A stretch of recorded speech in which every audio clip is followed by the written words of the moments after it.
Have you ever been sold a piece of heaven?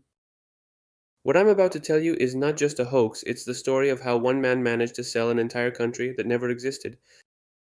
Get ready, because today I'm taking you into the heart of one of the most audacious, brazen, and cruel scams in all of history.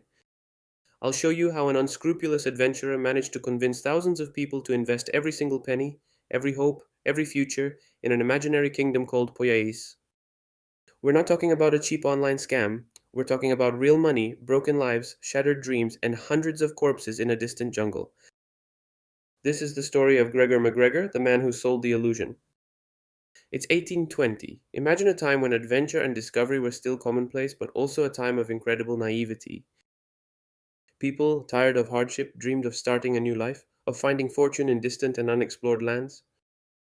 And it is precisely in this climate of hope and desperation that our protagonist emerges, Gregor MacGregor, a Scottish guy, an adventurer with a somewhat, let's say, a tarnished military past. Not exactly a hero, that's for sure.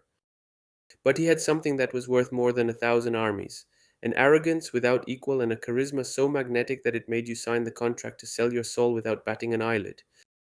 MacGregor, without false modesty, proclaimed himself Cacique of Poyais. It wasn't just any title, mind you. He was the ruler of a kingdom that existed only in his head and in his pockets.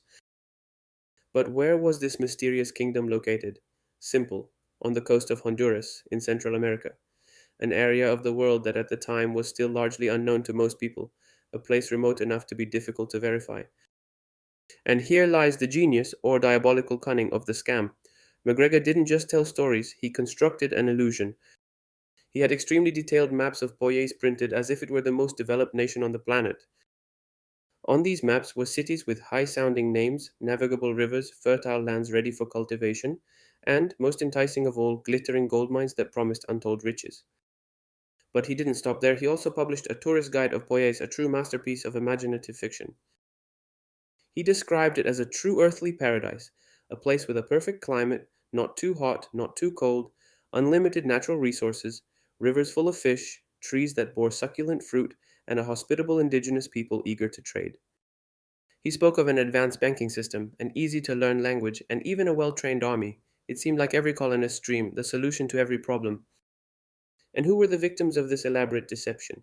Investors eager to double their capital, settlers tired of old Europe in search of a fresh start, dreamers with their heads in the clouds but their feet firmly planted in a difficult life. They came from all over Europe, but mainly from Scotland and England, blinded by the prospect of a better life, of easy riches, of a bright future. MacGregor wasn't just selling land, he was selling hope. And hope, my friends, is a fine commodity. He sold shares in the phantom Poyasian Mining Company, sold parcels of land with title deeds printed on elegant parchment, and the height of the ridiculous, even sold titles of nobility. You could become a Baron of Poyais, if only you were willing to shell out a nice sum. His earnings were monstrous. He amassed a fortune that was simply astonishing at the time. Entire families sold their homes, their possessions, put aside their entire life savings, all to buy a piece of this supposed paradise. People lined up to give MacGregor their money, mesmerized by his stories and promises. And so, with eyes full of hope and empty pockets, hundreds of people boarded transoceanic ships, ready to start a new life in their promised land.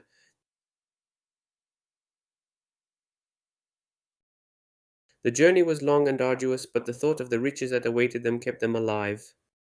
Then finally, after weeks at sea, the ships docked. The settlers came ashore with their few possessions, their tools, and their dreams. And there before their eyes there was no city, no cultivated fields, no gold mine. There was only one thing: jungle, dense, inhospitable, wild jungle.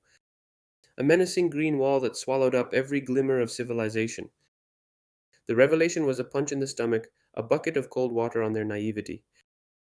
The cities on the maps were pure fantasy. The navigable rivers were small streams, and the natural resources, well, those were just mosquitoes and disease. Tragedy was not long in coming: malaria, yellow fever, dysentery, starvation. Morale collapsed instantly. There were no homes, no medicine, no sufficient food supplies. MacGregor's paradise quickly turned into hell. Hundreds of colonists died one after another, consumed by disease, hunger, and despair. The few survivors, torn by grief and the knowledge of having been deceived, were eventually rescued by passing ships or by the British authorities, who found them in inhumane conditions. Those who returned home did so with broken hearts, penniless and ashamed of having been so naive. The scam was exposed, but only after the damage had been done, after hundreds of lives had been destroyed. And McGregor, our ingenious con artist, while his subjects were dying in the jungle, he was already far away, having fled with the loot, enjoying his fortune in another part of the world. They tried to arrest him several times, but he always managed to escape justice. He was even imprisoned in France for a time, but managed to escape and continue his life of luxury and deception, trying to replicate his scheme in other contexts as well, although never with the same resounding success as in Poyais. He died in Venezuela, an old man with the reputation of a respectable general, but without ever truly paying for the atrocities he had caused. The story of Poyais is a powerful warning. It's a lesson in human greed, in how easily people can be deceived when a promise sounds too good to be true. It is a true, cynical, and dramatic thriller, which reminds us how human imagination, if used intelligently and maliciously, can be more powerful and destructive than any weapon. And ultimately, that the truth can be much more surreal than fiction.